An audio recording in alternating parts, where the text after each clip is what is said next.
in Myanmar, the military government is cracking down on poets.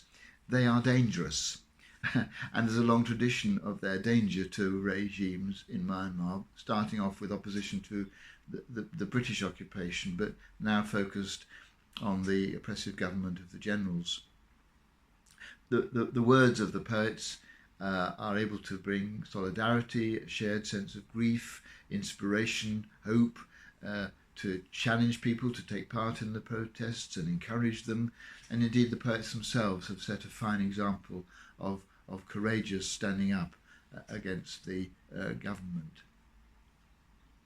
Indeed, many of them have suffered. There are 32 poets at the moment in detention in Myanmar, and some have died. Ket T died under interrogation. Zhao Win and Myint Zin were shot when they were leading protests, and U Sen Win was doused with petrol and set on fire by an unknown assailant. All people who have died because of the power of their words. And today we applaud them. But also we are encouraged to think about our own use of words, because words can be very powerful. They can hurt, they can upset, they can put people down, they can irritate, annoy, but they can also lift up, they can encourage, they can stimulate, they can inspire, they can challenge, they can make people think.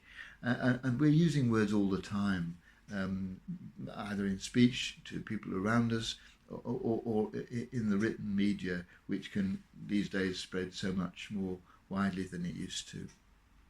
And so today I think it's worth thinking about how we use words. And this is important, I think, particularly for Christians, because as we continue to remember the coming of the Holy Spirit on the first day of Pentecost, we remember that one of the ways in which the Spirit works among us is to help us to know what we should say.